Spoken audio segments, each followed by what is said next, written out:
from the Pathway Studios in Johnston proper. You are live from the Path.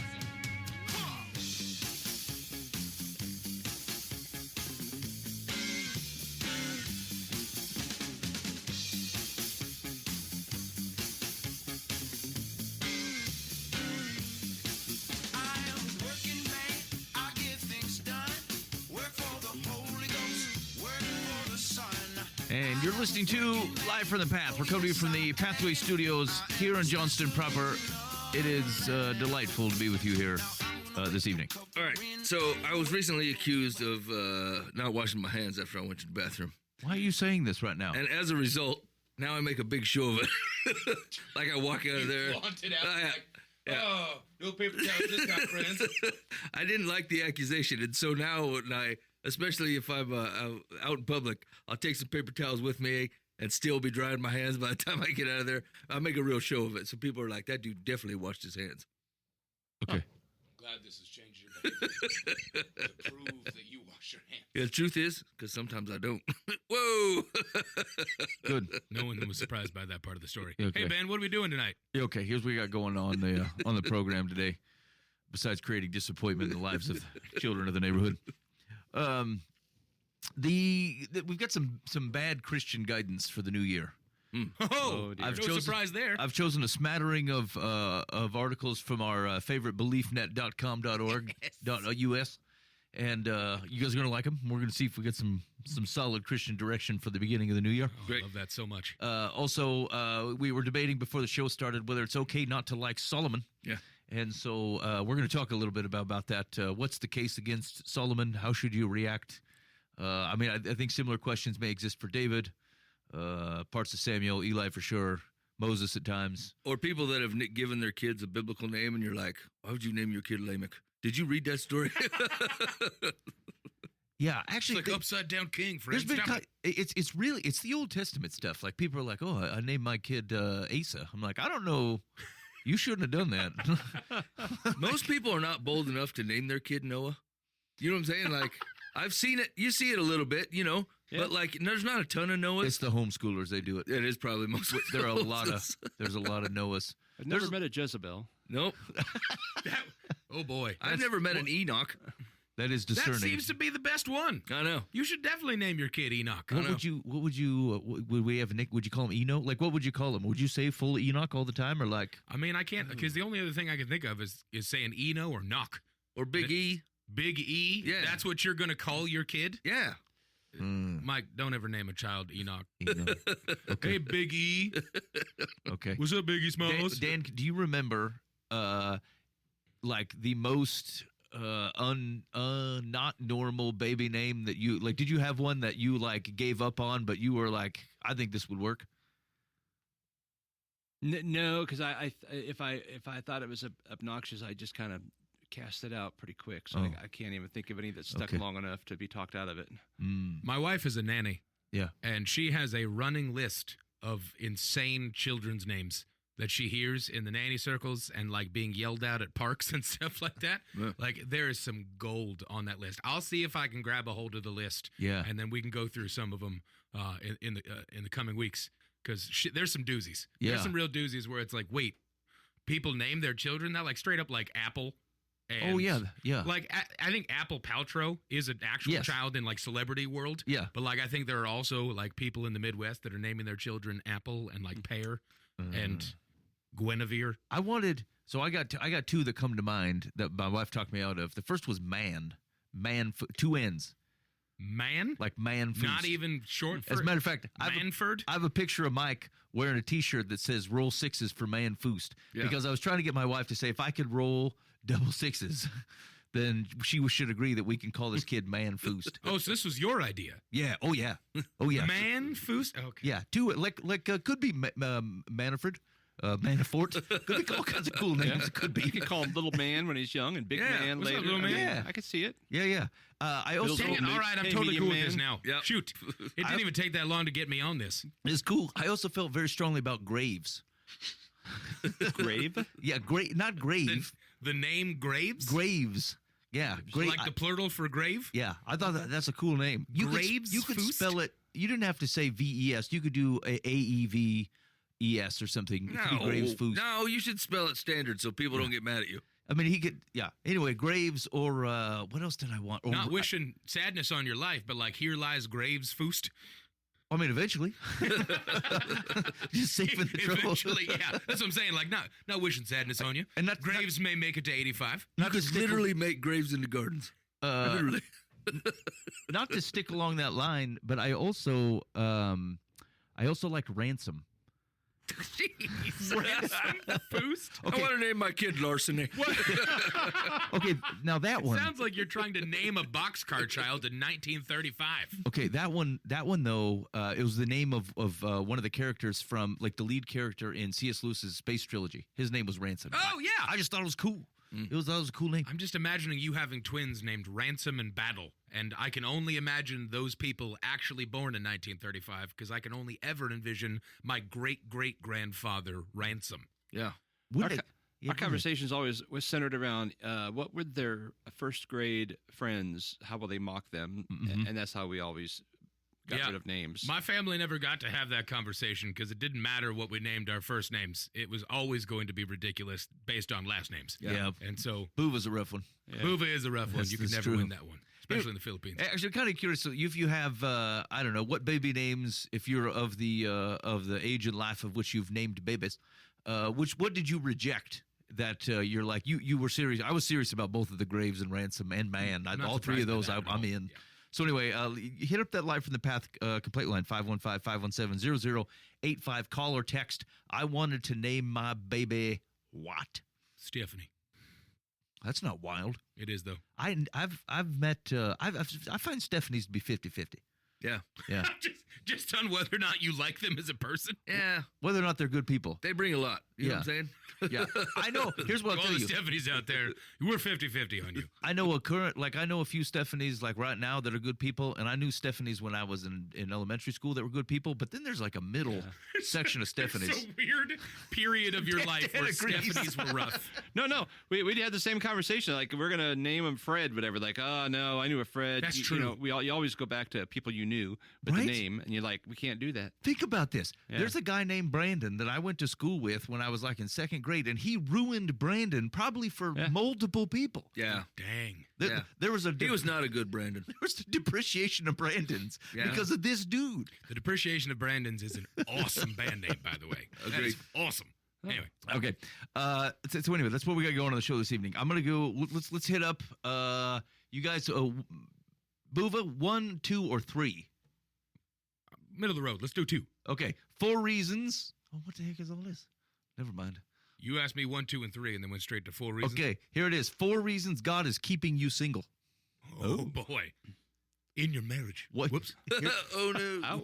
The subtitle: You want a relationship, but why won't God bless you with one? Oh boy. I'm real cautious on this premise here. Yeah. Here we go. What? You live in your mother's basement. Number 1. Your name is Brandon. It's not time yet. Oh, cryptic. Classic. Trust in the Lord with all your heart. Do not lean on your own understanding. Acknowledge him in all your ways, and he will make your paths straight. God has a plan and a purpose for your life. He knows everything is going on in your future and has the perfect timing for everything, for everyone that will enter your life. You must not go against his plan. We like this advice so far? This is terrible advice. It's It's terrible advice. Yeah. Not in this context. I love it. Well, I mean, But in this context, this advice sucks. if you extended it to other Right. contexts, it's very difficult to take in. Yeah. All right. For example, there may be someone you're very attracted to, but you know they're not a Christian. Why are you dating them? God tells us not to be unequally yoked. Therefore, getting caught up with an unbeliever is a big mistake. Singleness at times can be lonely, but going outside God's principles in any way will only bring you more heartbreak. Okay. This middle part, kind of. Hold Yeah, up. yeah. The first argument, or first in this list of 4 reasons why you're single, is you're actually in a relationship with someone who is not a Christian. No, it took a weird turn. It's not. It's It's a not in weird way God's to turn timing. that. God has a plan, and you being single right now is part of it. Well, what if God doesn't care who you're with? As far, I mean, I can understand. I'm with this person on be with someone who has a love for God. I think that's just wise. Yeah, totally. But maybe he doesn't care. Maybe there's another 1,000 people out there who would be perfect matches, and he's not going to be upset if you're with them. Isn't that wild? Right. Ooh. Yeah. Maybe you're on christianmingle.com and your dating profile sounds really, really rough. And like you're full of yourself and have nothing to offer. Yeah. And then the whole time you're sitting there going, why is God keeping me from a relationship? Yeah, but Dan's even got a surprise from the Rez here. He's saying, what if you don't have a soulmate? Yeah, exactly. Well, I mean, who says there's only that one? Right. Yeah. I mean, Yeah, what if humans are not all that unique? You know, like. but he knit me in my mother's womb. Boy, this show's not going to make the Valentine's Day card. He knit you in your mother's womb to look like the other guy and to act similar to him. I don't know. It's the problem is like with a fatalistic point of view that way, right? Like when it doesn't work out, whether it was by your cause or the other person's cause or whatever, you're almost left to go, God screwed me. Right? Like he did not fulfill his promise. Sure, right. He did not do the thing that he was supposed to do. I waited and I waited and I waited for God to bring this perfect man or perfect woman. And then at the end of the day, what it turns out, what really helped is if you showered on a regular basis and weren't a self-centered boob. Right. If you did those two things, then the dating world opens up a little bit. And you were maybe like considered the people that you were going to date. One, that they followed Jesus in a way that you shared some common values in how you look at life. But like, there's a lot of things that, like, with the knowledge both within the Bible and contextually with humanity itself, that you could just do that would probably help your plight. Yeah. Especially if you are literally sitting in your apartment praying, like, Lord, send me somebody. Send me someone to be soulmates with. God's like, maybe you should go out to the store. You're like, I ain't going out to the store. I have Amazon bring all my stuff. Yeah. Okay, I'm just going to listen to these spicy podcasts. Maybe a dude will show up who will show up and sweep me off my feet. You're like, hey, man. Like you can't, you ain't gonna be nobody that way, right? Yeah. Like it's not because God can't; He does not want to. Yeah. If go ahead, Dan. Oh, I went to old school, Bible college, right? And there was a whole entire dormitory full of women who loved Jesus. I don't think I was on the edge of a seat saying, "I hope he picks the right one." I mean, I've got that one for him. I mean, I happened to pick one that was really great. We've been together 40 years, but. There's a few others I could have chosen from who tried, and it's like I don't think he would have been highly disappointed, and it's like nope, that's not my plan. You're going down, buddy. I think that's maybe I don't agree with the premise of their argument here. I mean, I think you're just a better dude than I am, Dan, because I think God directed me to the only option. I think I found the one, and he made it perfectly to where like that was awesome for me. I don't think there was a field of ladies. Maybe you just drove the others away. So, like, I mean, you're not wrong. Is it possible that God does bring people together? I think the answer can be yes to that. Is it possible that he doesn't? Yeah. I think it's the same way how you think about God's intervention in your life in general. Like, can he give you something specific to do? Yes, he can. Sure. Does it mean everything in your life is specified? Actually, we were having this conversation at my house because we were talking about setting goals for 2025. And like one of the questions was, hey, should we even bother setting goals? Like if God didn't give me one and shouldn't I check with him first? I'm like, well, if your life otherwise aligns with the character of Jesus, then your goals will probably reflect that. Mm-hmm. But if you look at all your goals and you're like, I want a house that dominates the neighborhood and I want more power over people. Like, I mean, these are not good goals. I want to chop pumpkins with a hockey stick. Absolutely. Why do your goals sound like Sauron? What's happening? I guess that's the thing, though, is that like, hey, is it possible that I set a bunch of goals that are self-centered? It is possible, but like, it's kind of more of a heart issue. I think I would check. But like, sure, yeah. I was thinking back on my goals for should I read my Bible more, find more dedicated time for prayer, and make sure that I'm using what God has given me to help others has been pretty consistent on the list. Like I'm not after world domination. Yeah. But actually, if you think about, I want to take out pumpkins with swords. Like if God is, if my son came to me and said, Dad, you know what I really want to do? It's like, I got a goal of taking out 7 pumpkins with this katana. I'd be like, you know what? Yeah. That sounds like fun. Let's do that. Makes you we happy. Can set that up. Yeah. And Daddy do date. Heck yeah. Sounds like a fall project, my son. It was one of the Andean pumpkin. It was one of the things of like, hey, is it possible that you set a goal that is like antagonistic, like that it would enjoy, but maybe God doesn't want you. Like it almost frames, I think, God's positioning toward us in kind of a, if I don't own your entire goal sheet, then I'm upset with it, as opposed to like if I found something that one of my kids delighted in and they wanted to like, hey, I really want to do this. I want to learn more piano. I don't have to go, did God say it was okay for you to learn piano? Now, like I'm exaggerating the thought, but like it's what it gets at when like, do I have to, if God didn't give me a goal, do I have any? Well, I don't know. Do you? Like, it's okay. True. The original goal was just go be fruitful and multiply, not be fruitful and multiply specifically with Karen. It's just, go, dominion, go do it, have fun. It does have, like, I'm sure there's plenty of theological arguments about what I just said was completely wrong and off the wall. I'm fine dealing in that reality. There's a stretch where this stops, right? This is not all encompassing, and you can't like stretch this to fit every situation. But like, we're turning our affections over to Him and letting God, right, like change the affections of our heart, Right. Yeah. and mostly to match His character. And right, is God well aware that there's pianos and katanas and pumpkins, and you know what I'm saying? Like you can have what are autonomous human character choices that are still within the affection of His heart, right? And so like, now granted, there's a stop here because the affection of His heart is what we're going for. I can't just say the affection of your heart to mirror His, because like then people go off and do nutty things and then tie Him to it like it was His deal, you know. But like, really, what we're submitting to is that He is creator, ruler, and overall benevolent God who wants to create His character in us and be a reflection of Him, because that's where the joy and the freedom of the world He created comes from. And does that encompass learning to play the harpsichord with your thumbs or with your toenails? Yes.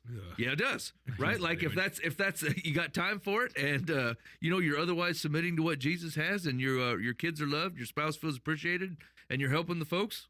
Yeah. Right. Like it actually goes back to, in my mind, something you said before, Ben. It's like in this instance, right? Like if you're praying because you have, you know, the hots for Jenny, and like Jenny very obviously doesn't seem to have the hots for you. Yeah. And your prayer is, Lord, make Jenny like me, kind of thing, right? Like you are actively praying for the Lord to take away Jenny's will, and so that she is now stuck on you. Yeah. And like really wants you to be in her life. You did not take any step back and go like, hey, am I the kind of person that attracts a Jenny?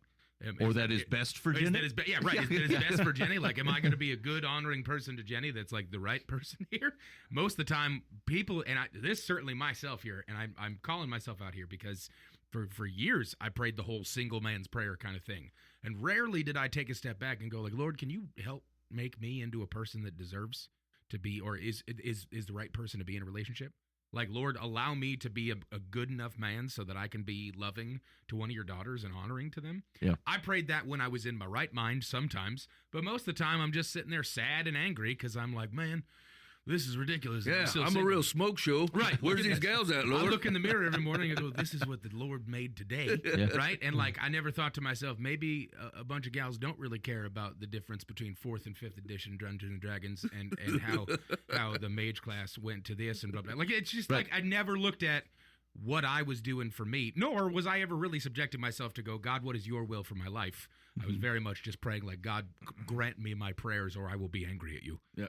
Yeah, you set yourself up to date another man like yourself. Right. Lord, find me a booba. Right. I really want to look in the mirror and see myself. And I will say, like, it does not imply that the answer is always true the other direction. So, like, just because you do not have a mate or someone currently on the line doesn't mean that you're doing anything particularly wrong. Right. And like we said a few weeks ago, I actually do think things do tend to work out. Like the right person responds to you in the right way. But I don't know. I think if you pull it too far to the edge and go, well, it'll happen when God wants it to happen. Well, there's all kinds of things that God wants you to do that you are not faithful in doing, or you're not participating in. So like you do actually still got to leave the house. You do got to, smile at someone to know you are friendly. Like it's all kinds of stuff that you actually have to participate in life for someone else's benefit as well as your own. Mm-hmm. And so it's not like neither of those extremes are helpful, I think, when it comes to this question. Okay. Dan, will you say something? I was just kind of pondering that how many times has God had a specific plan for someone? You could maybe make an argument of, well, you look at the lineage of Jesus, there was a goal to have a Messiah. Mm-hmm. But then you even look at that and you go like, really? Was he hoping that, was it Jacob Rahab was gonna that be was in there? hanging out with his daughter-in-law? I mean, Yep, right. he thought it was a prostitute. Like, come on, go for her. I mean, was that really the plan, or is that, well, that's what happened and it happens to work? Yeah. God made it There's work. a lot of questions there. Yeah. Right. Was that the plan? I'm really hoping you make it with your daughter-in-law because she's dressed up as a prostitute, We need a Messiah. I got a Moabite. Give me a second.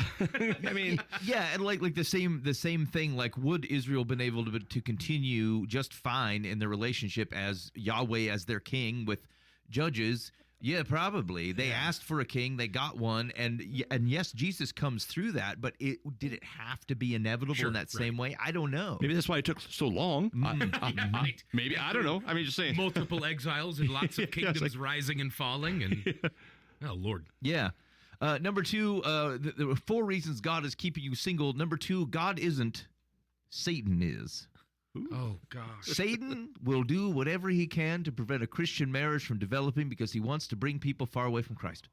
A great marriage can have the opposite effect where the couple's love of God only gets deeper and stronger. I will tell you that sometimes bad marriages chase people away from Jesus.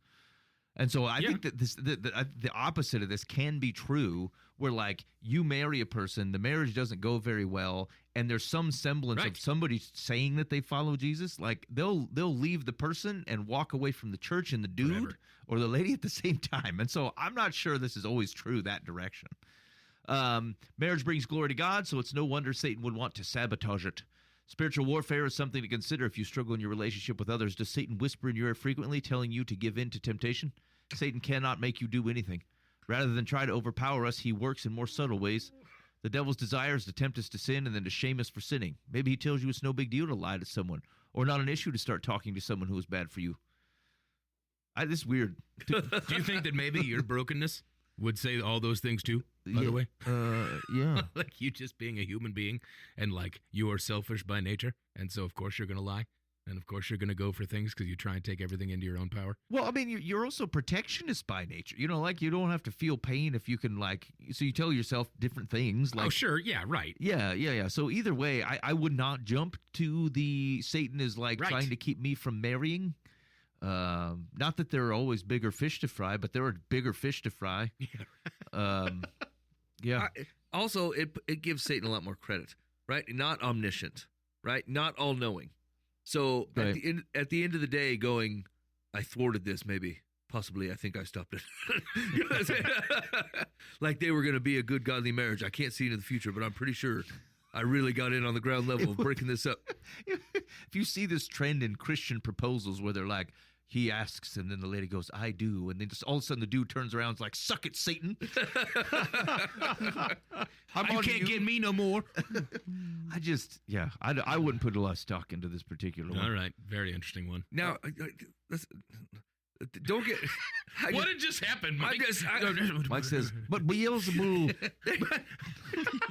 I actually I don't think this is attributed to Satan. I think it's attributed to a broken humanity, you know. But like, yeah, parts of you are unappealing because you're a turd. Right. You know what I'm saying? Like, you're like, Satan is trying to get me to give in to temptation. Did you put yourself in a situation where you were going to give in to temptation? Right? I mean, like, some of this is on you, and that's okay. But it's on you, but it is through his strength and power if you're willing to take it. Right? If you're willing to ask him for it and submit to it, then you will find that his strength is more than enough. And like, there'll be times when you tend to give that back to him and go, I got this on my own. And then you're going to find yourself in a little bit of straits sometimes. And that doesn't cover every situation. But I think overall, right, like it's a cop-out to blame Satan for these things. You know what I'm saying? Yeah, that's true. And it makes it sound like it's way more complicated, but it's relatively binary to say in the presence of something that says, hey, you should probably change your behavior. You either can grab on a hold of it, stick it inside like your mind and let it sink you, or you can go, hey, someone told me that there's something about how I'm behaving that is keeping me from things that I care about. I'm going to try to change that. You know what? Like ever since when I was a kid, like this is going to sound so stupid. I've always wanted to stick my hand inside of a spinning fan. That is stupid. I've always wanted to do it. I get it. I've done it. It's great. Okay. I totally get it. I've done it on multiple occasions because I couldn't stop it. It was the best. It is a thing. So Yeah. So at the end of the day, Shut though, up, man. You don't know what you're talking about. at the end of the day, I've never done it. I've Oh, never. You pansy. Do it. Start with the plastic fan, though. I always thought this isn't worth it. Like, it's just not, like, I really want to know what it feels like to stick my hand in this fan, but I'm not going to do it. And worth here's the thing, is like, I will think back to that example when I've been in situations where things feel like, oh man, I really want to do this thing. You know what I'm saying? And I think, remember all those times that you didn't stick your hand in a fan even though you really wanted to? It's possible. Right, you can say no. You could say no. Oh. And, Listen to me, fellas. except for Boova, apparently. There are plenty of situations in which you should say, no, this is not one of them. This is a joy that you're not taking advantage of. The Lord gave you a drive. He said, Mike, my son, I'm going to give you a desire. And I saw that it was good. Stick your hand into a fan. He's wheeling Only a white plastic. towel in heaven. Stick your hand in that fan. only plastic and wooden fans. But that's it. Don't. I was going to say, I grew up in the 70s. It was a big box metal fan. Okay, I didn't do that. And it was great. And then my Loose brother, fingers. 3 Fingers McGee. They call me Stubby. Yeah.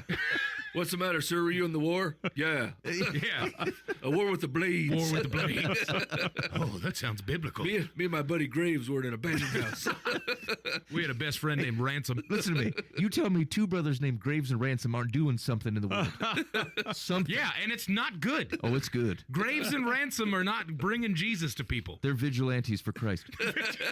For sure. Yeah. They get up every morning and go, let's get in some holy trouble. Look at Where's that guy with his face on the panties? He's going out. Look at those spiritual bonfires, Graves and Ransom. Okay, number 3. 4 reasons God is keeping you single. Number 3, you are lowering your standards. Oh, interesting. A bad marriage is infinitely worse than your worst day as a single person. Till death do us part is a very, very long time. Preach on, brother. Man, this You're is not wisdom. with someone because you've lowered your standard? Yeah. Hold on. Maybe Did I hear that wrong? Maybe they're going to bring it back around. They're There are a not. ton of people who were sure they needed nothing more than to get married, only to quickly realize once married how wrong they were. Instead of taking things slowly, they are quick to jump on anyone that could jump on anyone. Why would they say that? It's like Goodness, sticking your That's hand that in a temptation fan. thing. goodness me. I apologize. This is a sensitive topic on the program. Anyway, that gives them attention. They push standards aside and justify the bad relationship. If you want to be rash, impulsive, or move forward without truly knowing who they are, then don't be mad at God when you are married without happiness. That's not the That's same not- reason what? why you're single. This is such a poorly worded argument. This is jump the It shark. doesn't make any sense on any level. When you desire a relationship so badly, you begin to idolize it. You ruin your chances of having one at all. No, you don't. You just get a bad one. That's what you just. Okay, we're gonna skip this one. Yeah, I think, Doesn't yeah, make any right. sense. You know what's keeping you from being single? God. Yeah. Dating dumb people. Satan is doing it too. Wait, what? Okay, And option so are you. Option number 4, 4 reasons God is keeping you single. God, just so you know, there's a pensive Asian man taken from Shutterstock.com. So you can see it. You can see the tag at the yeah. bottom. He's forlorn, for sure. He's thinking it over. God doesn't grant every promise. God doesn't grant every promise? Do you promise you?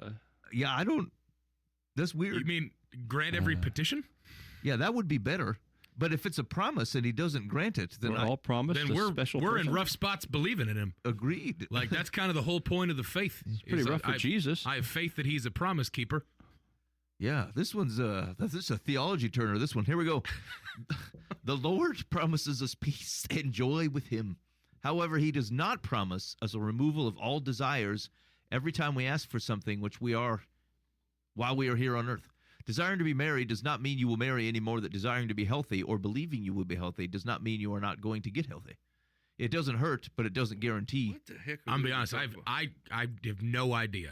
I what's fell happening asleep. right now. Yeah, well, okay. This is one of the most poorly worded articles I think I've heard us read. Do we yeah. get to rate these articles? Like, give them 5 stars or? Hold on, let's One.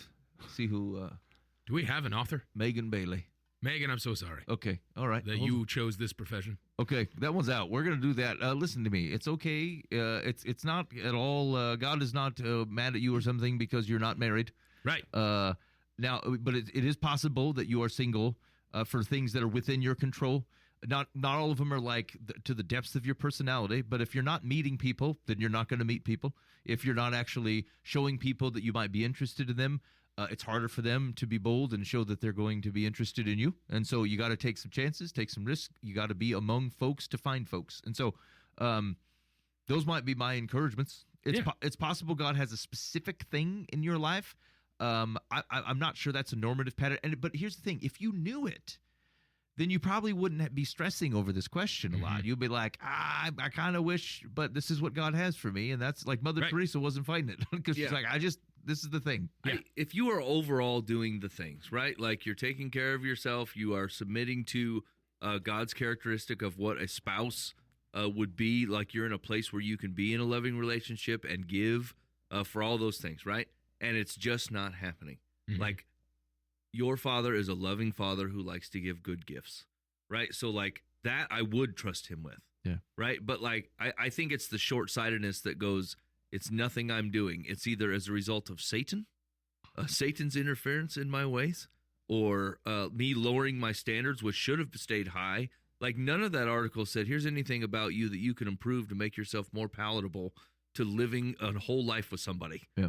You know, and like even people who are freshly married, you still don't know. You have zero idea what this is going to look like for you. You are poorly attuned to living with someone for the rest of your life when it first starts. Yeah. And that's just true, you know. 4 years in, and I'm still learning so much every day. Seriously. And so like I think the biggest problem, like the overall approach to the article is one, it's always somebody else's fault. It's either spiritual influence. Yeah. It's either God withholding something. It's either God saying, I'm not going to fulfill this for you for a special reason. Either way, all you have to do is look outside of yourself and go, there's something else that's causing this. It's definitely not me. When the truth of the matter, most problems are you.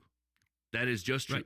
Right? Like it's either a thing that you're not doing, a thing that you're being unfaithful in, the thing that you're not submitting to, and like you're not making yourself available to even be around other people. You don't want to be vulnerable so you don't get hurt.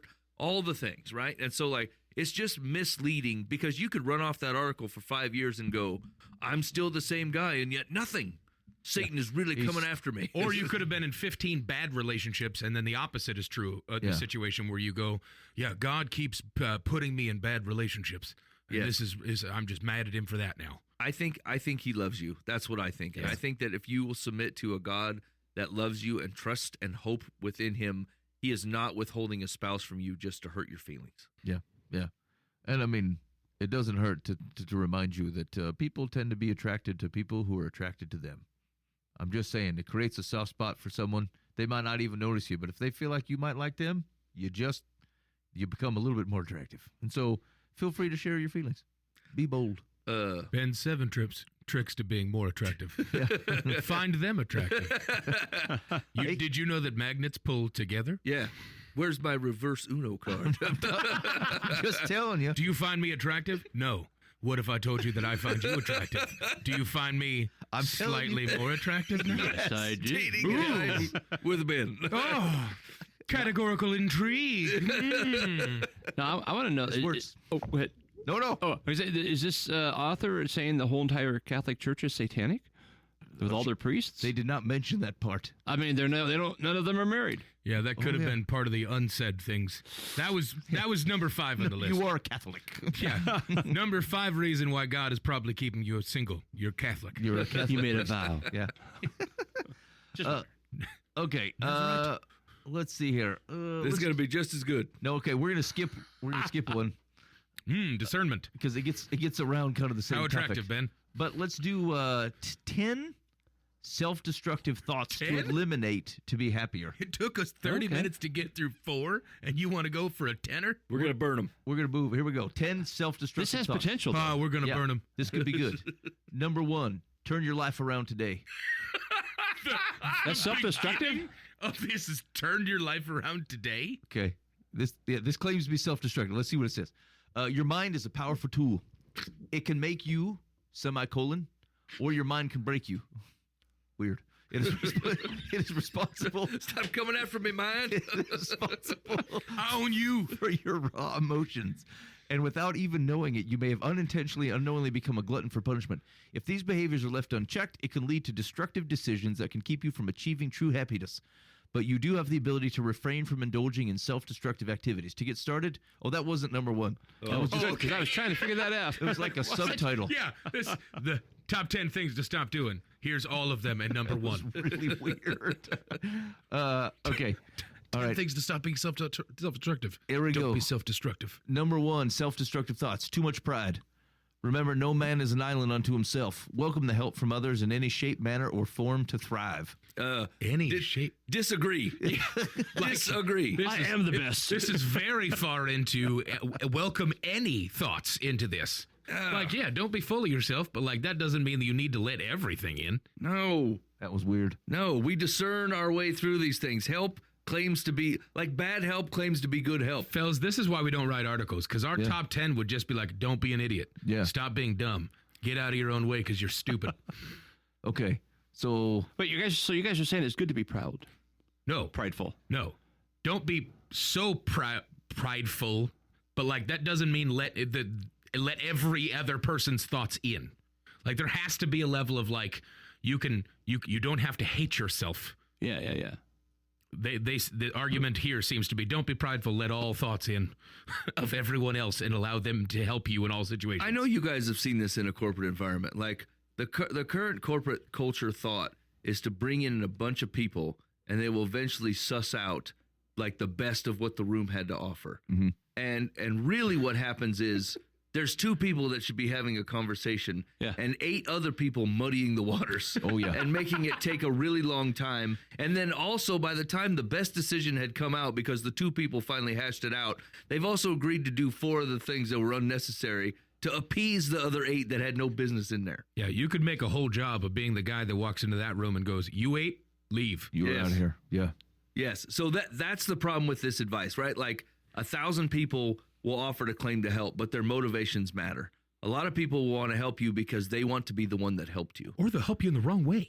Correct. And so but the motivation of where that help's coming from does matter. Yeah. Right. And so especially as we look at a life following Christ, I only take advice from other people that are following Jesus.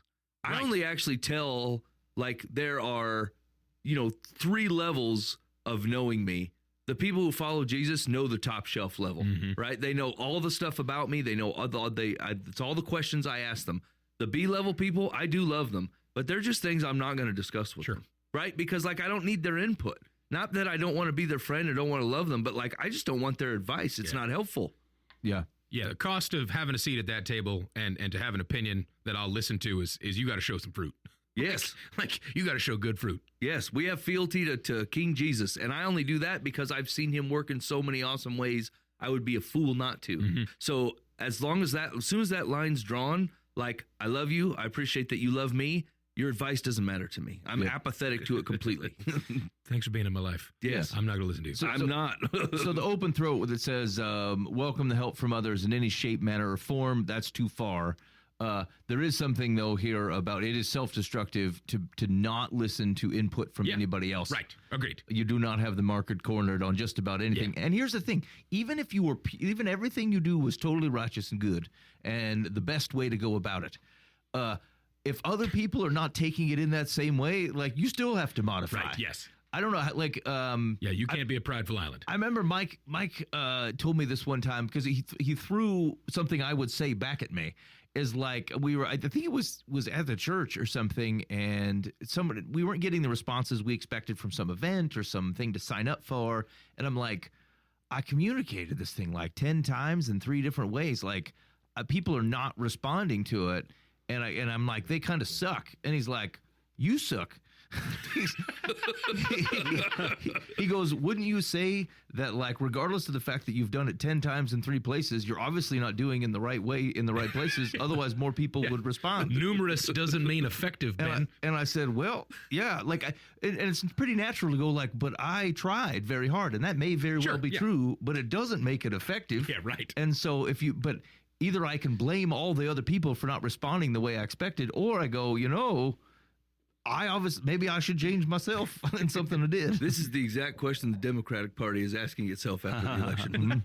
You know what I'm saying? Like they spent 2 weeks going, the whole country sucks. And then maybe a couple days went, you know what? It's possible that we're not saying anything they can agree to. What did we present? Correct. Yeah. And so like that happens in major political landscapes about every third, election or whatever. But like, that's hard to take in, where you thought you had the market cornered on being great. And turns out nobody agreed with you. Yeah, that's rough. That's rough times. Okay. All right. All right. Number 2. 9 more. Second, okay, we'll start moving. Second, self-destructive thought to eliminate destructive coping mechanisms such as drugs, smoking, and alcohol. I don't know. A good cigarette now and again. Just hearing you say, I don't know, immediately I was like, what? Like this one was fairly well stated of like, hey, don't give in to drugs and alcohol. And Mike comes in real quick with it. I don't know. That's pretty strong. Yeah. I mean, heroin every once in a while. Have you seen somebody having a smoke? They don't want to waste it. What if it's third-hand smoke from the smoke shack? It's fine. Yeah, I mean, agreed. Stop doing drugs and getting drunk. Run to God. Like 99% agree. Maybe there's a 1% available out there, but probably not. Yeah, It doesn't say nothing about no chewing tobacco. They got that strawberry shortcake vape juice now. I just like strawberry shortcake. Is that on the list? I want to chew gum. I want to chew snuts. Come on. I'll chew anything, really. Sometimes I chew the cud with the cows. Self-destructive thoughts to eliminate. Staying in bad... These aren't thoughts. Like These are actions. These are just, staying in bad relationships, which they've chosen an odd picture of a dude comforting a lady. Like, I'm not sure what's bad about this. Run from that. What an odd thing to show out there. Yeah. Never let a man comfort you. Okay. All right. I mean, whatever. Yeah, don't, I guess don't stay in bad This article's relationships. ridiculous. Here's 10 things to stop doing. Drugs, being prideful, being in bad relationships. Yeah, okay, all right. I love my bad relationship. Were you expecting opposition here, friend? 4, frivolous spending, especially when you know you can't afford it. That's what makes it frivolous. Okay. These are only momentary desires. Get behind me, Satan. Oh, man, but I love my Starbucks. I mean, here's the thing: is I understand that these are sometimes ways in which we avoid. These are avoidance tactics. I don't want to have to deal with a thing, and so I'm going to take a momentary thing to cover it up. But like, obviously, like you can't continue to behave in these types of ways. It doesn't actually cover it up. It's get to the root of the stuff. Yeah. And at the end of the day, you're going to start unearthing a bunch of things that are too big for you. And so they're Jesus's to carry. And so you're trying to solve what is an eternal or deeper problem with shallower things, and it just won't be effective. Here's the problem when you have an author submit something for publication and the editor changes the title because it's not matching the article. Yeah, agreed. One's thoughts, and they're talking about behaviors. Yeah, right. Which is like, it took thought to get to the behavior, but that's not talking about changing the thought, just saying change your behavior. It just makes me sad about how much of these kind of articles are telling of like the way that people take in advice nowadays. Yeah. 'Cause everything has to be a list, and everything has to be like a list of things I should or shouldn't do. Tell me what to think. Rather than like an article that I would write in opposition to this is the one way that you should live. And it's just like, look and smell like Jesus. Yeah. And then that's the end of the publication. I offer nothing else. And then I have a comment section underneath it. Although it's not very helpful. I know that. Yeah. I get it. Okay. I'm just saying like 10 things if they're self-destructive to stop doing. Drugs. Okay. Glad we're on the same page there, friend. Okay. Yeah.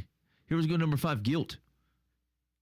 Got to stop it with the guilt. Keep bad memories where they belong, in the garbage. I thought it literally just said guilt. You left a long pause there, and I would not have been surprised if so far it's 4 things with a ridiculous statement, and then number 5 is just guilt. Okay, so like this one is actually probably legit, and like it does speak to the good news. You know what I'm saying? Like, sure. If you don't believe that the things that you've done can actually be forgiven, and renewed completely as if it never happened, then like it's arrogant to drop them. Sure. You know what I'm saying? Like without an arbiter or to have paid for them, then that guilt does belong to you and you should hold it. You know? Yeah. But like that goes to sin that you've committed against other people, and it also goes to sin that you've committed against yourself. That like if the one who ultimately it is owed to said the debt is gone, that should speak volume enough for you to help process in your brain to drop it.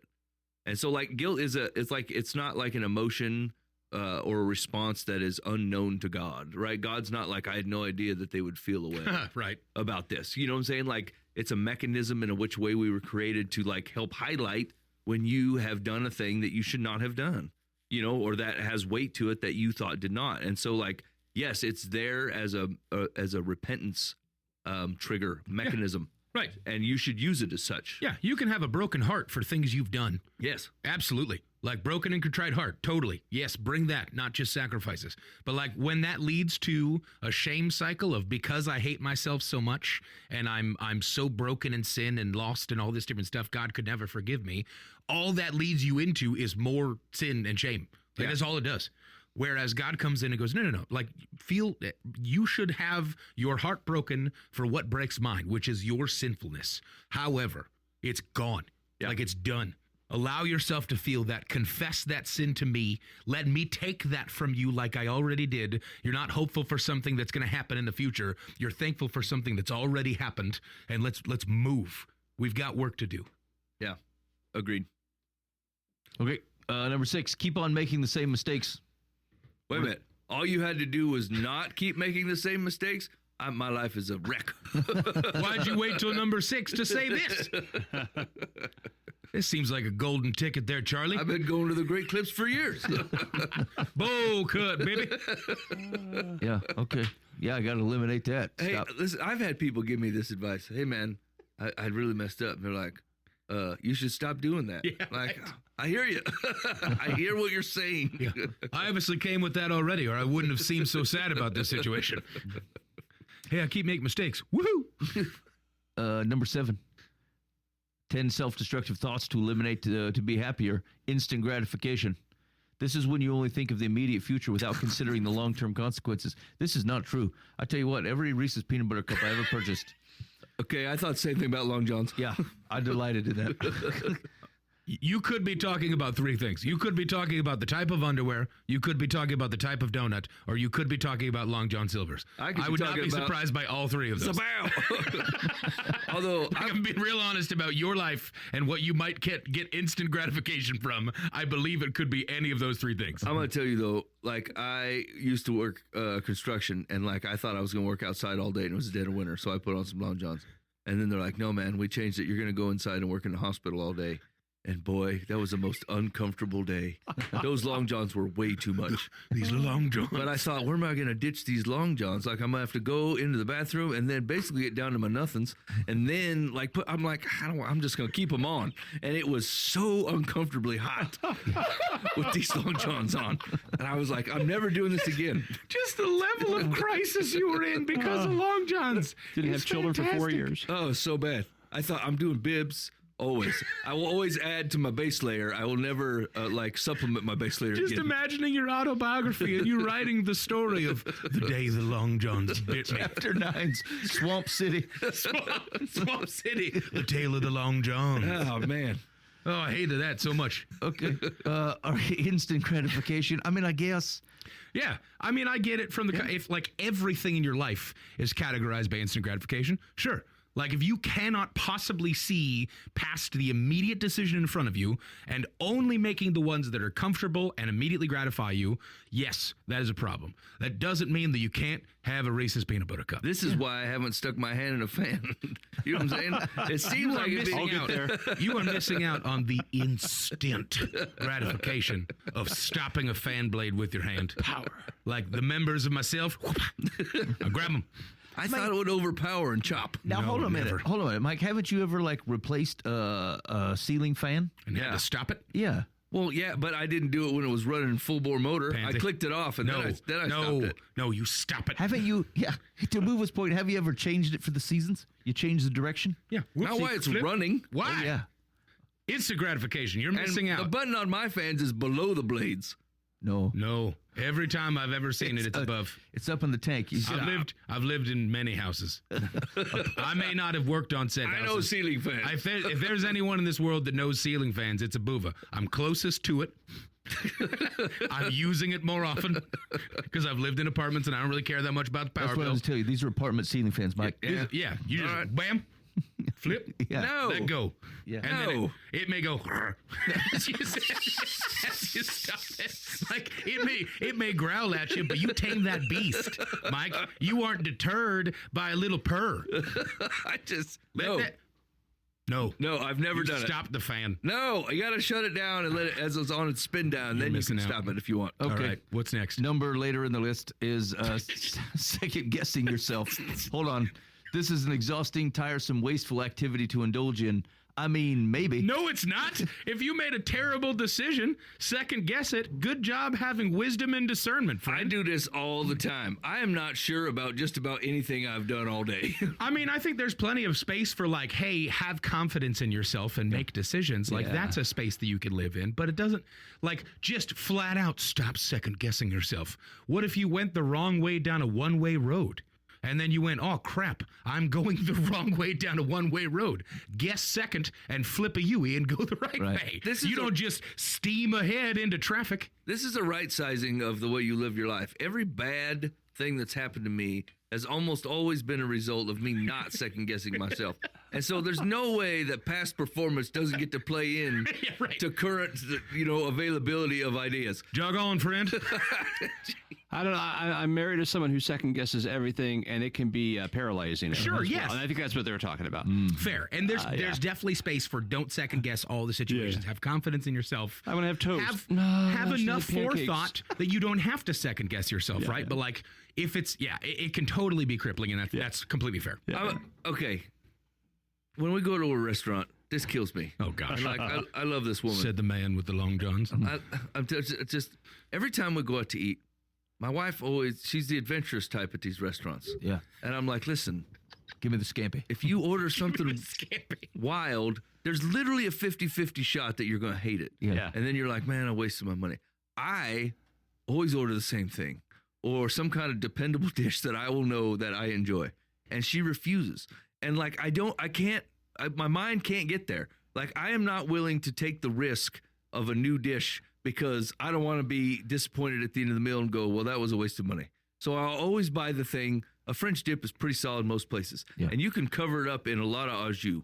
And even if the au jus goes foul, you can salt that beast up, put some ketchup on there, and you're basically eating a hamburger with sliced meat in it. Either way, you know what I'm saying? Like, you can't lose with this and a fries. And like, but my wife would be like, I got the rigatoni a la whatever. So I'm like, this is a risky move. You should have just got a hamburger because it's going to come out right, you know? Yeah. Give me the scampi. And so, like, and she doesn't,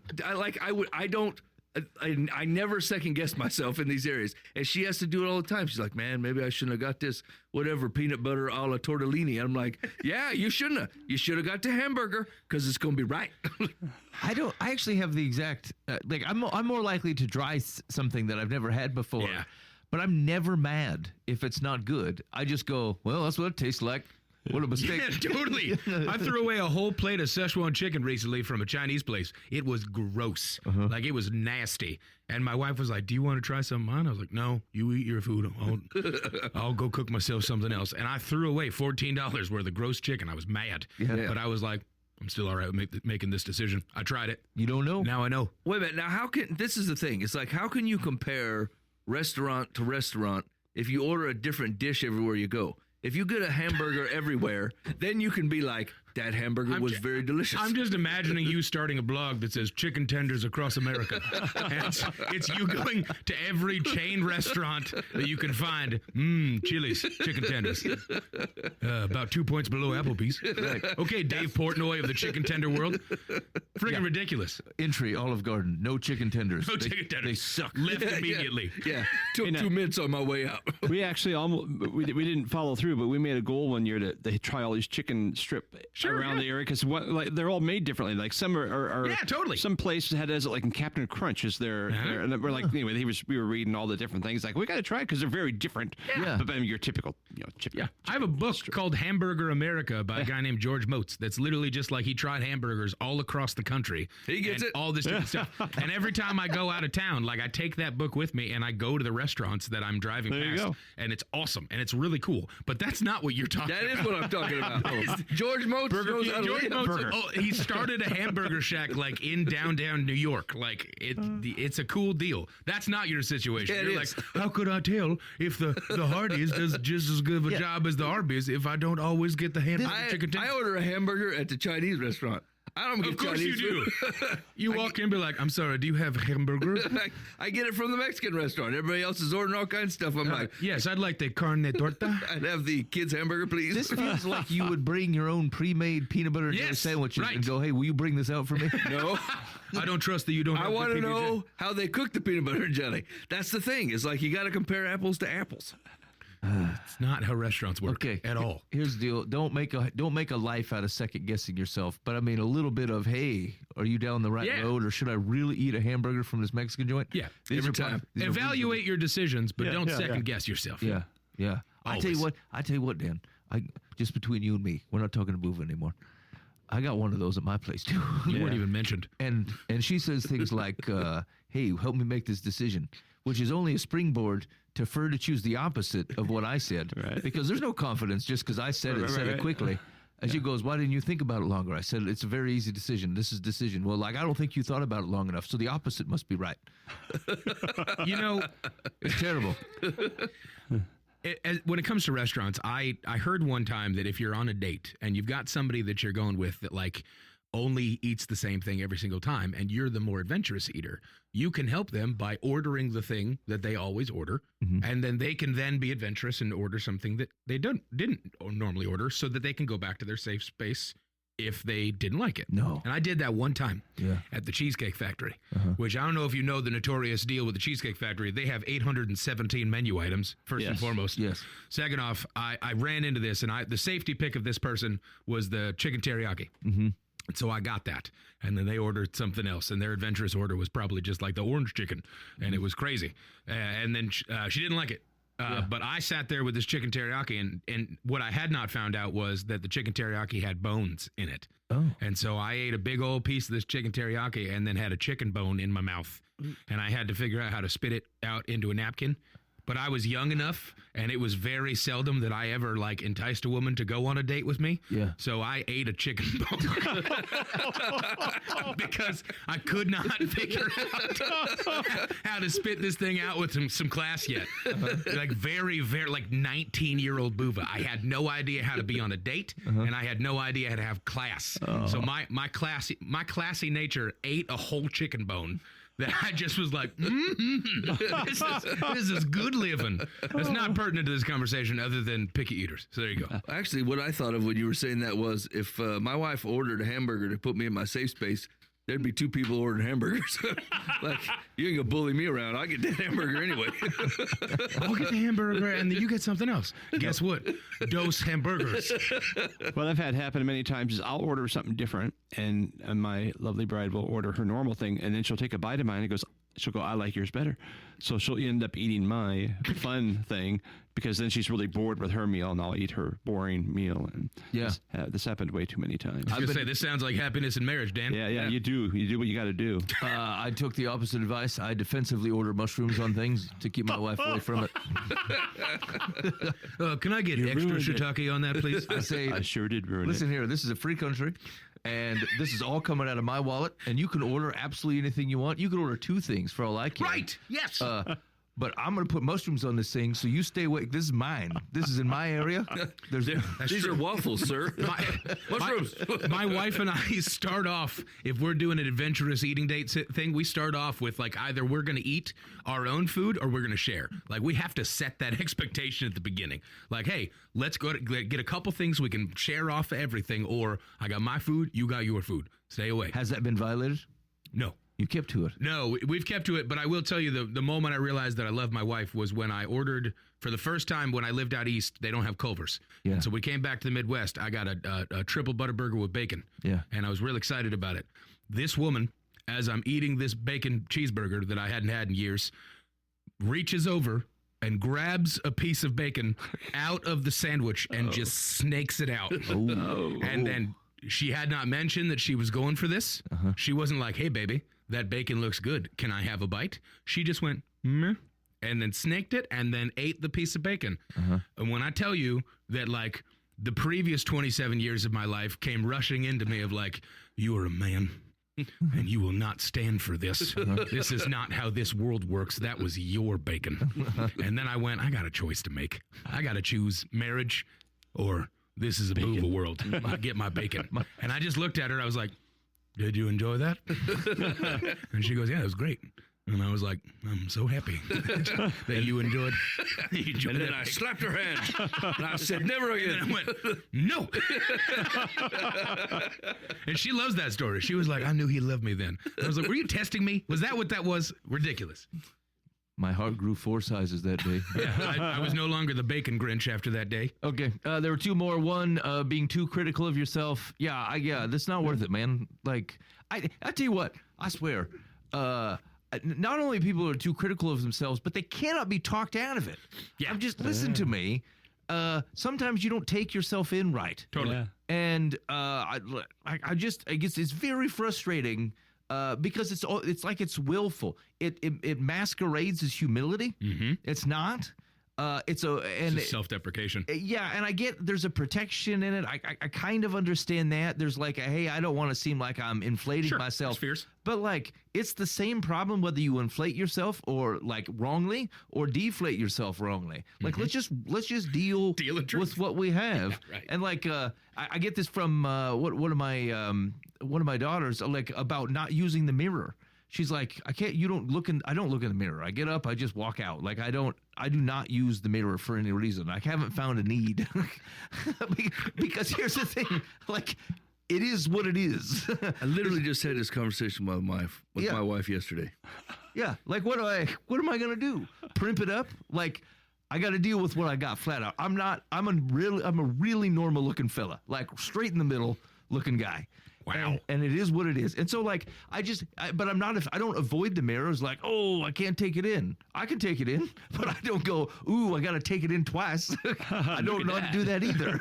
Do a double take on that, friend. It just is. And so like, it doesn't mean anything to me, but if I got a boogie out to nose, I might as well reckon with it. Someone should say, hey man, your eyebrows are connected. You got a boogie hanging out. Like these are all things that I might as well know. I just don't, I don't see any, separating any emotion you may have from it, and I think you should. Like, what are we doing? Why are we trying to chase this false sense of either less than or greater than? Like, you are what you are. Let's take it in and let's work with it. I refuse to look at light bouncing back at my face of my face. This is ridiculous. I've never found it. What am I going to do in it? Here's what you should do. This is how it came up yesterday. Is I like to pick my nose hairs when I drive. Yeah. Because I don't look in the mirror at the house, and I don't realize how unruly they've gotten. But I always look in the rearview mirror of the car. And so I'll see them flow in the breeze. I'm like, man, those got to go. You gotta pick them out. And then I'm picking my nose hairs, like pulling them out. The woman's like, don't be pulling your nose hairs out in this car. I'm like, why? This is when I do it. Oh, yeah. What are you doing? like literally, the fact that both of you are normalizing this behavior, like, yeah, this is the kind of thing that I'm going to give advice about. And this is totally fair. I'm going to say this out to the world on a podcast and say how great it is to live this way. You two are ridiculous. Road trips are made for that. You are ridiculous. I was on a... One of you was like, I can't do anything about it, so I don't look in the mirror ever. And the other one's like, I hate looking in the mirror, and so when I am looking in the mirror while I'm driving is when I go, better go excavating, friends. We got some mowing to do. Yeah. Like, what's wrong with the two of you? Yeah. Act normal. This is insane. Any drive more than 25 minutes is harvest. I hate that. I hate that so much. Hey, woman, put on International Harvester. I'm a son of a third generation farmer. It's one of my favorite songs ever. Anyway, okay. We got to get the licensing from Craig Morgan now. Finally, choosing the wrong friends.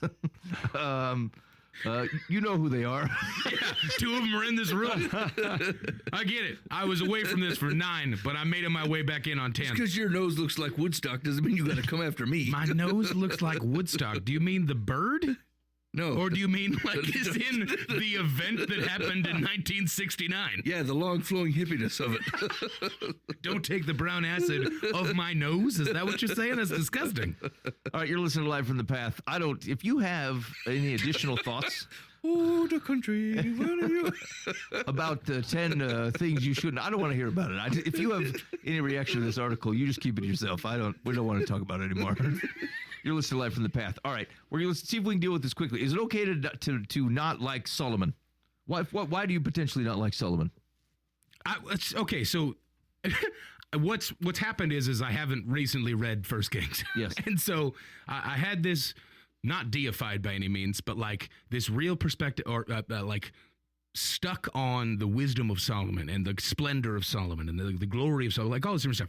And I got stuck in the thought of how cool was it that, like, given the opportunity to like go to God in a dream and ask for something, I thought it was awesome that he goes like, yeah, like, give me wisdom, not strength or power or, money.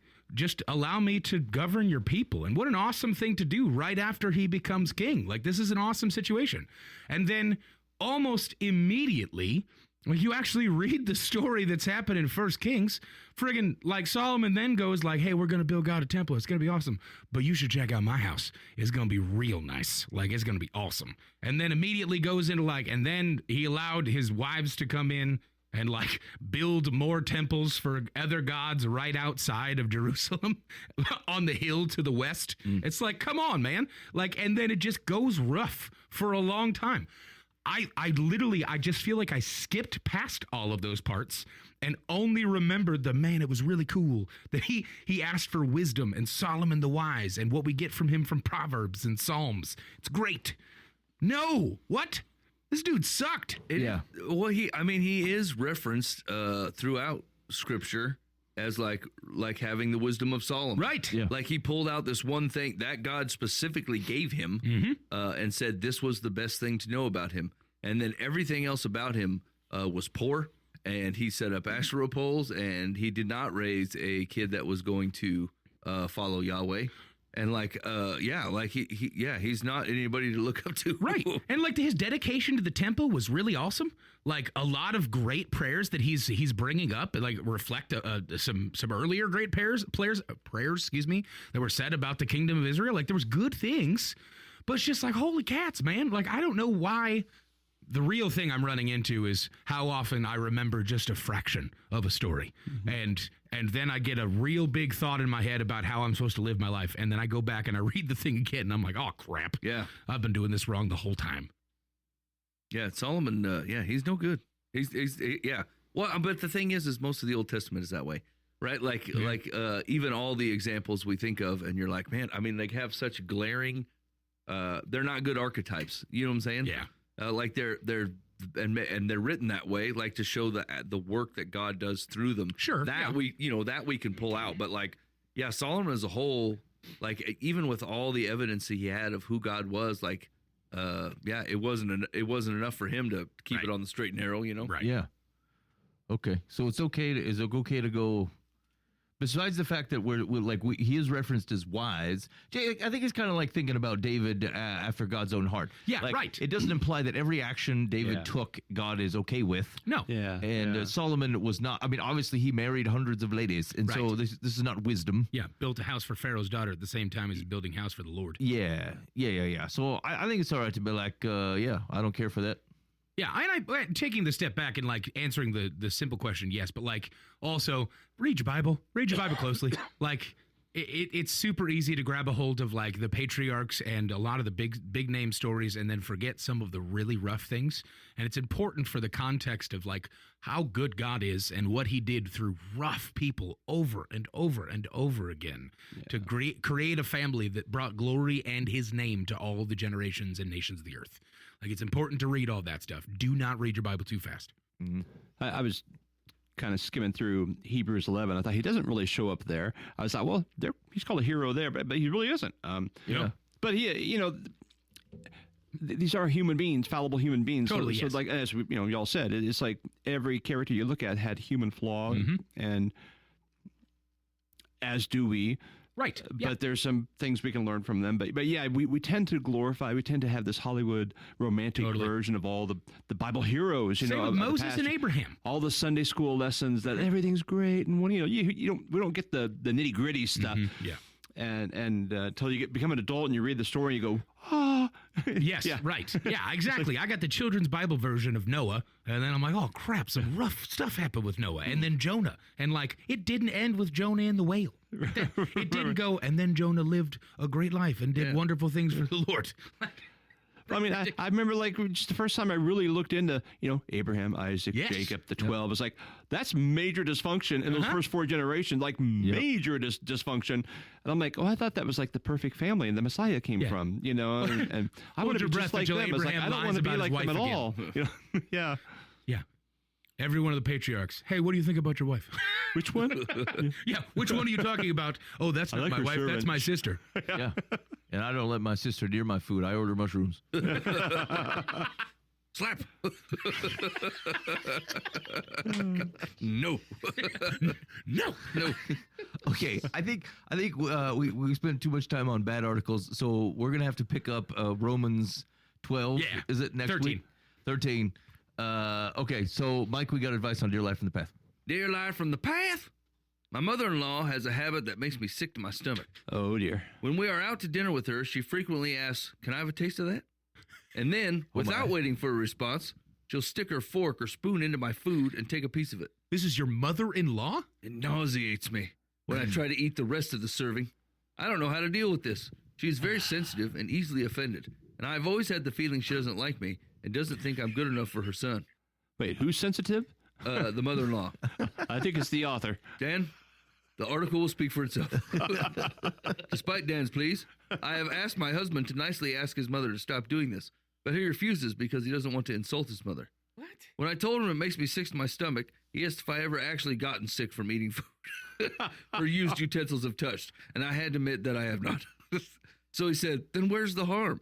It still bothers me. What can I do? I mean, unfortunately, I would have done what you did and asked your husband. It's ridiculous that your husband was like, I'm not going to offend my mom. I can't.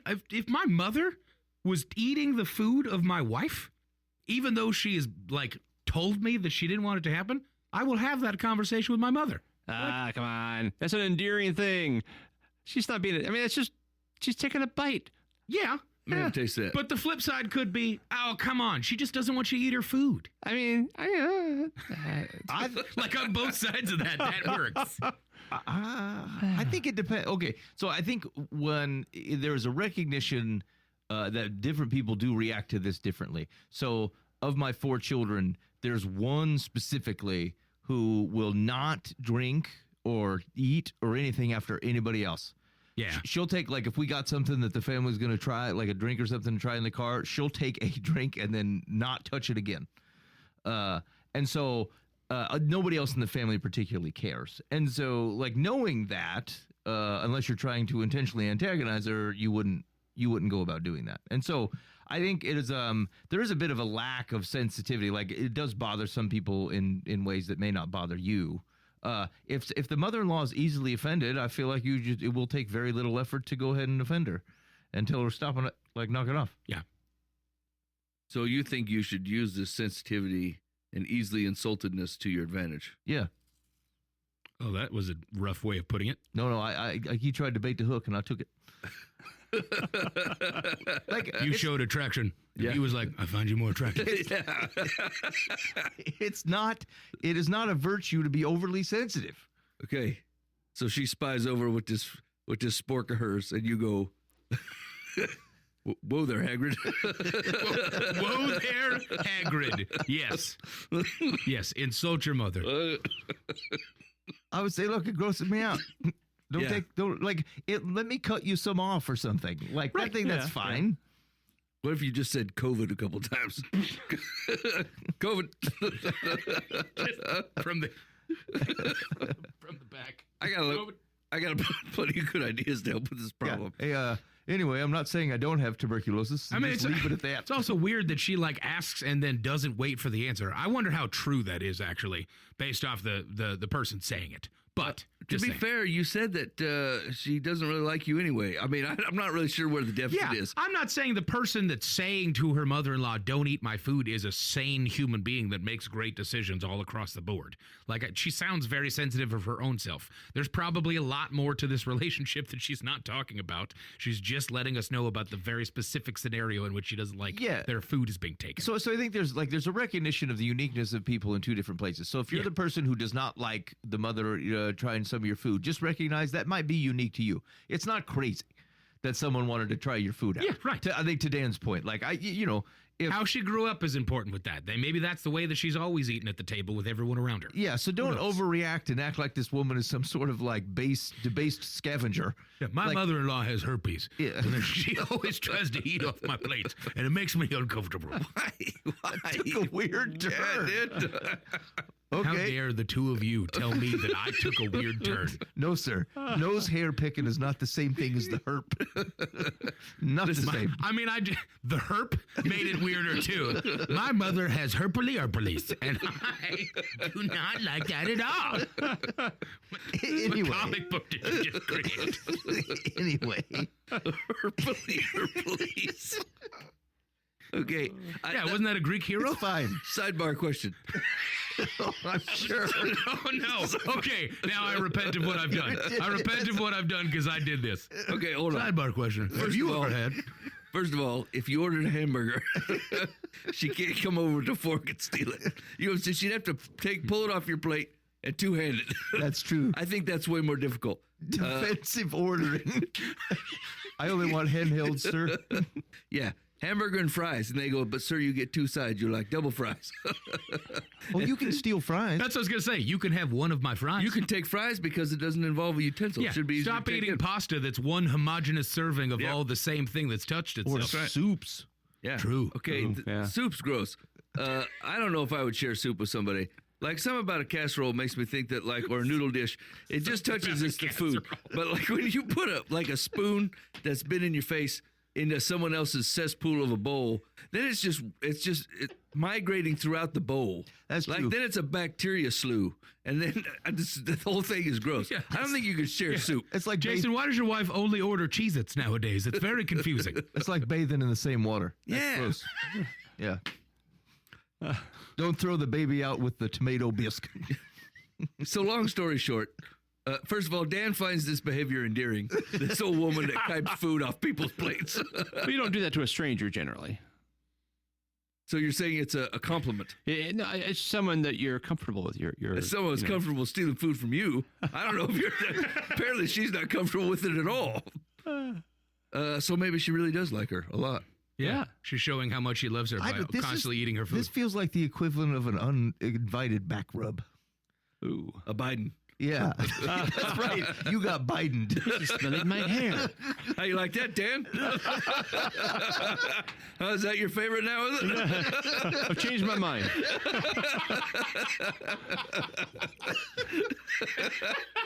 My mother-in-law keeps biting me. I got Joe Biden by my mother-in-law, and I don't know what to do. You're laughing the path. I keep getting bited by my mother-in-law. It's so bad. What do I do? Okay, so the advice is, I think you should mention it, but I also think like you should take it. Don't be so easily offended. Maybe order defensively if it really amps you up. Why don't you cut it off right when you get it? You know, it'd be really Yeah, fun. you know what's going to happen. You should bring a binder with you, like a school binder with you, and set it up like a fence around your food, Yeah, so that like Battleship. yeah, Eunice can't even see what you get. Like Yeah. whisper what you ordered, and then set up a battleship situation where she can't figure out what you've ordered and can't get to it. Start playing defense. Smack the spoon. Yeah. It'll No. the conversation will come up. No. Should Hey, go. can I have a bite of that? No. Get better at food defense. Yeah. Yeah. Okay. What you doing over there, Harold? Protect strategic defenses against you. B6. Miss. So far, here's the thing: is so far it appears you've tried nothing. Other than That's- telling your husband. Yeah, and your lump of a husband is not going to help you in this area. So I think between Dan and I, we've come up with some good plans apart from the battleship binder. Like take off get like fresh silverware for everybody, right? Yeah. Take a big old slop of it and throw it on her plate and go, here you go. You want to try some of this? And then nobody's You know what I'm saying? Heap coals on her. Give her the portion beforehand. Yeah, do it. And then her fork's not sneaking into your area. Make it a game. You have the little app plates, and everybody take a little piece off, and everybody gets their own little plate of everybody's food. I really like this binder idea. Though, if I'm being honest about it. Like I don't stand ground too often on these Dear Live from the Past, but I'm putting my foot. It down would be here. even better if the cover image on the binder was the food you have. Little barbed wire on Entice you top. to trying to break down my defenses. Put some thought into Ain't it. getting through this wall. Or a completely different food. Why does it always look like you have beef stroganoff? All mushrooms. Don't ask me questions. I'm comparing restaurants. I get the stroganoff wherever I go. Okay, here we go. So the question was, what can I do? Secular says, whether your mother-in-law thinks you aren't good enough for her precious son is irrelevant. Because tolerating her rudeness hasn't endeared you to her, you might as well start standing up for yourself. Next time she asks for a taste of that, smile, grab your plate, cut her off a piece, and then hand it to her. Oh, that ended differently than I thought it was going to. Yeah. Yeah, it really did. Okay. All right. You got time for one more? Yeah, one more. Okay, here we go. Dear... Nope, that's not wrong. That's not right. Talk to me. Dear Life from the Path. What was that, Phyllis? I heard that. My stepdaughter, Annie, gave my husband a photo album of his life for his 80th birthday. The album included pictures of his parents and grandparents as well as photos from his first marriage to Annie's mom. She included one picture of their wedding and two more of them posing as a loving couple. She included a few pictures of me, even though her dad and I have been married for more than 40 of his 80 years. A photograph from our wedding was not included. I love Annie. We get along well, and I am very hurt that she included these two pictures of the loving couple. I feel it was inappropriate for an album she expects to be displayed in our home for family, friends, and neighbors to see. I would like to ask her to reprint the album without these two pictures. Am I being unreasonable? Yes. Yes. Yes. That's her mom. Done. But I get it. Damn. Like I get it. She could have been more thoughtful. she's about got to be 60 new mom. years old. Why is she using words like stepdaughter and stuff? I mean, it's like dad's 80, right? So she's probably 80. So the child, quote unquote, is 60. I mean, that's just dumb. I mean, you haven't you haven't called this woman mother yet, ever, in all these decades that you've known her. I don't know. I suppose she's been married to him for 40 years. It means they got married when they were 40. I mean, like, the kid was grown up Yeah. before this That's woman a good point. Yeah, it came wouldn't into count the That's that. what I would say. Yeah. And so, like, Annie was potentially 40. yeah. So So it's her life with her dad. So okay, I changed my it mind. does You guys have win. pictures of the New couple, new just not couple in there. Not their wedding. Yeah, not their wedding. Yeah, so it's got pictures of stepmom in there, just not their wedding. It's just a little selfish on Agreed. her Yeah, side. there, Yeah, like there is plenty of it's things his that she could have birthday. included. Yeah, or his gift. It should have included. It's probably The longest his life wedding of from marriage. her perspective. Sure, Yeah. this is Yeah, my dad so, yes. and my mom. Yeah, so it's going to be flavored probably that way. It wouldn't have hurt though to add Of course. the other wedding. Should you have her reprint it? No. Like, I get it. You Yeah. were hurt by the thing. I can understand. But you can also put yourself in Annie's position. You could tastefully approach the situation. Just be like, hey, is there something about us that, like, you're upset about? But probably not, because you're 80 and Annie's potentially 40 to 60. There's a good And- chance. Oh, go ahead. Oh, you might not. It's just going to be displayed in your home. Yeah, Okay. Put it in a corner. probably all of their current friends, don't even know they were married before. So it could be that's like awkward. Like, I've been with him for 40 years, and there was this other gal. I mean, maybe. Don't display it on the mantle. Yeah, that's not part of the deal, right? He could just put it in a drawer somewhere. Sure. We print off albums every year for stuff. I don't ever go through people's photo albums. No. This is Unless be they sit displayed down and in say, the come house. and look. Yeah. Yeah, people put it out for a year, and then after year 81 of your life, put it away, and then move on. You didn't actually say if the dad, like, really loves it or was Yeah. I super bet he good. does. I mean, maybe. It'd be awkward to celebrate your first marriage in front of your second wife, I think, a little bit. But maybe it Sounds wouldn't. like Annie's mom's dead. Possibly. Maybe. That's actually a very important thing for me. If Annie's mom and dad got divorced and then is married to a new woman, and now she puts in this album that glorifies her mother and then barely mentions her new stepmom, it's a little bit different than if mom died and then dad remarried. Yeah. Admittedly, I care about that, and I don't know, so I can't get the answer to that. But Yeah. Here's the deal. Dad's going to have dementia soon, and he's only going to remember the first wife. So maybe that's okay.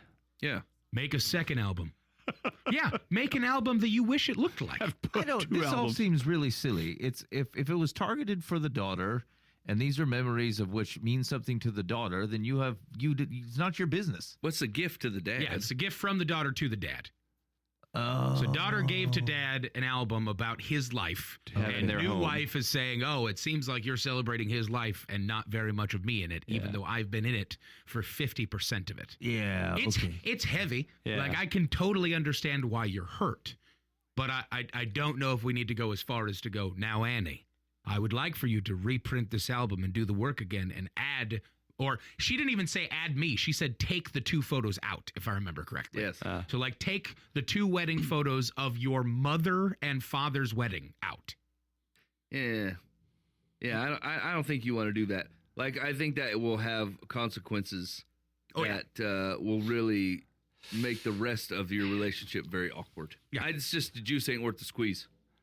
So, okay, I'm going through it from my perspective. I did this for my dad, who was married to someone who was not my mother for 23 years, whatever, 20-some years.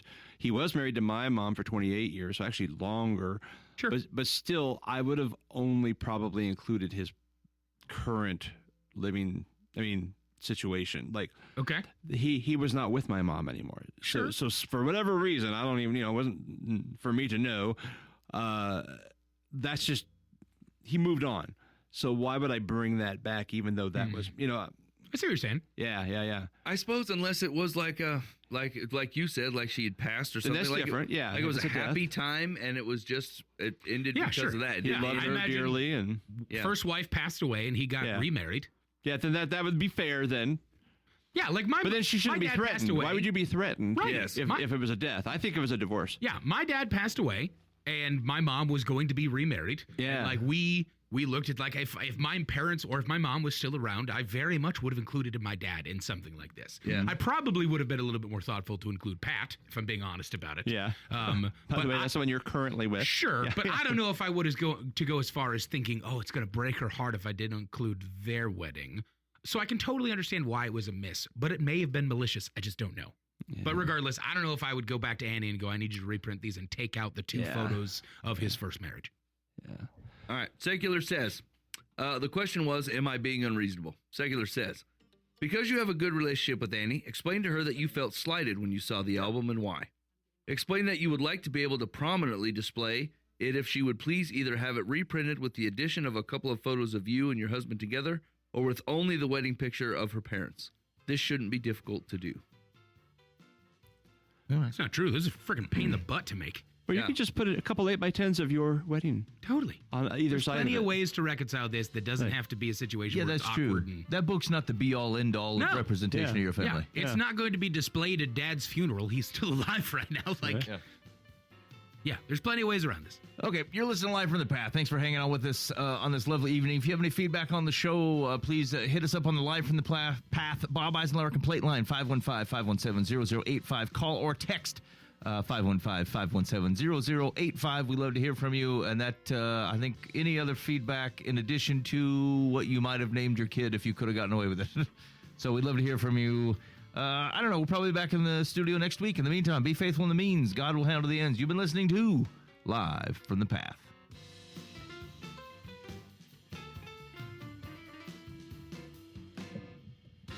Going up country, where I wanna go.